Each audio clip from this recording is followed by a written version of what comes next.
UPSC Hindi boys channel पर आप सभी को स्वागत है। आज हम बात करने वाले हैं इंटरव्यू थिंकिंग पर। इंटरव्यू थिंकिंग क्या होता है, हमने पहली वीडियो पर बात कर चुके हैं एक्टिव रिकॉल के बारे में। एक्टिव रिकॉल के बारे में हम पहले बात कर चुके हैं। अगर आपने पहली वीडियो नहीं देखी है तो पहले जाके आप पहली वीडियो देखिए, तभी ये वीडियो आपको समझ में आएगा। अब आपको नाम से क्या लगता है इंटरव्यू थिंकिंग, कि ये इंटरव्यू के लिए है, तो आपको बता दें अभी कि ये सिर्फ इंटरव्यू के लिए नहीं है। ये एक मेथड है किसी भी चीज़ को पढ़ने का, जो आपको प्रीलिम्स में काम करेगा, मेंस में काम आएगा और इंटरव्यू में तो काम आएगा भी।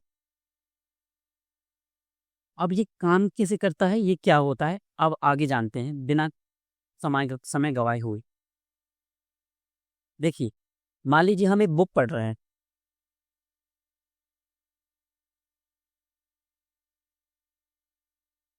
हम एक बुक पढ़ रहे हैं, उसमें देखिए ये 10th की ज्योग्राफी है, उसका हमने जो पेज का स्क्रीनशॉट लिया हुआ है।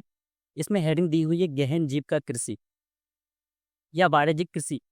मान लीजिए आप कोई भी सब्जेक्ट पढ़ते हैं, हमने इसको एग्जाम्पल के तौर पर ले लिया है। हम पढ़ रहे हैं गहन जीव का कृषि, ये होता क्या है, अब देखिए इसको पढ़ते हैं। यह इस प्रकार की कृषि उन क्षेत्रों में की जाती है जहां भूमि पर जनसंख्या का दबाव, अंडरलाइन कीजिए इसको, अधिक होता है। यह श्रम गहन खेती होती है जहां पर श्रम भी अधिक लगता है, जहां अधिक उत्पादन के लिए अधिक मात्रा में जैव रासायनिक निवेशों और सिंचाई का प्रयोग किया जाता है। ठीक है, अब प्रॉब्लम क्या होती है, आपने आज पढ़ लिया, कल भूल जाएंगे। सेकंड पढ़िए, वाणिज्यिक कृषि क्या होती है।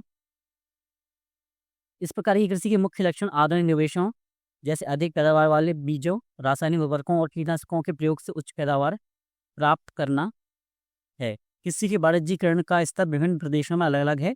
उदाहरण के लिए हरियाणा में पंजाब चावल वाणिज्य की एक फसल है, परंतु उड़ीसा में यह एक जीविका फसल है। अब देखिए, अब आपको पढ़ना कैसे है।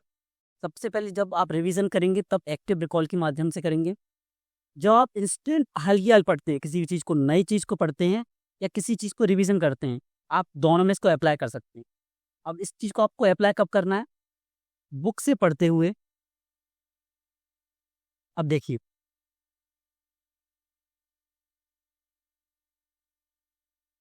एक चीज़ आपको पता होगा कि अर्थ पर जितनी भी स्पीसीज हैं, उनमें सब में से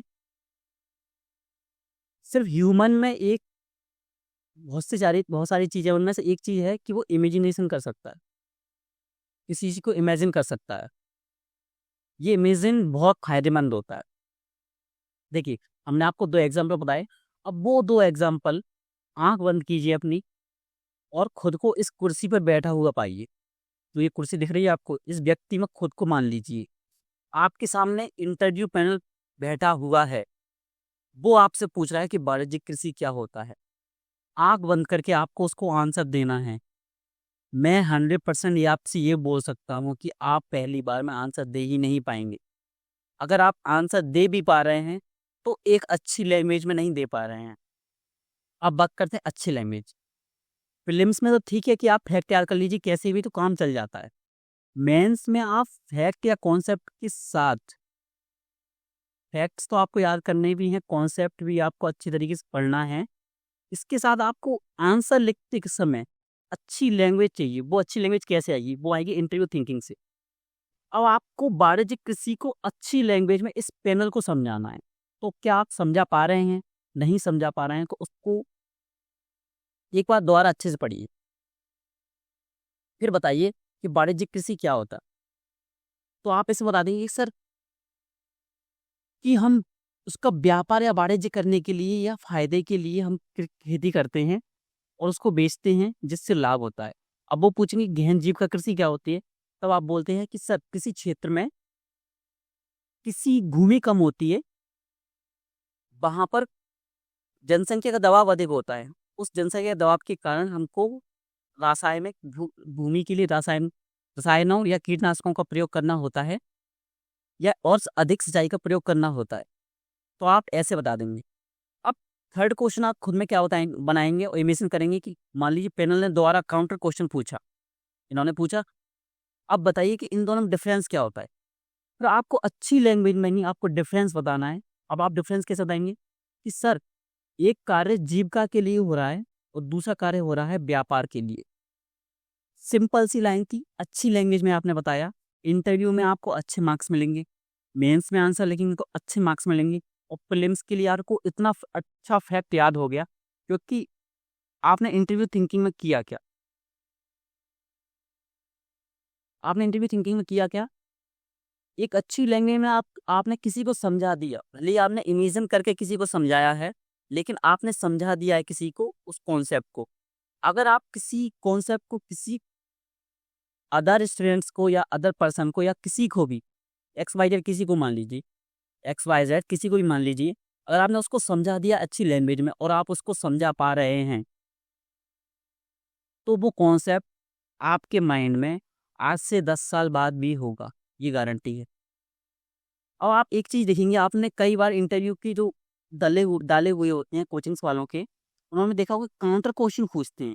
अगर आप खुद इमेजिन करेंगे कि मैंने ये आंसर दिया, तो वो क्या काउंटर क्वेश्चन पूछ सकते हैं, उस काउंटर क्वेश्चन को इमेजिन कीजिए और फिर उसका आंसर देने की कोशिश कीजिए। तो यही होती है इंटरव्यू थिंकिंग।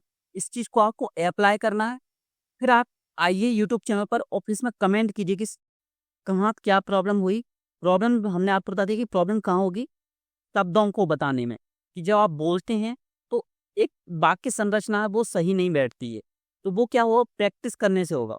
इंटरव्यू थिंकिंग जब आप मान लीजिए आपने 20 कॉन्सेप्ट पढ़े, 20 कॉन्सेप्ट आपने आपने इंटरव्यू थिंकिंग को लगा लिया।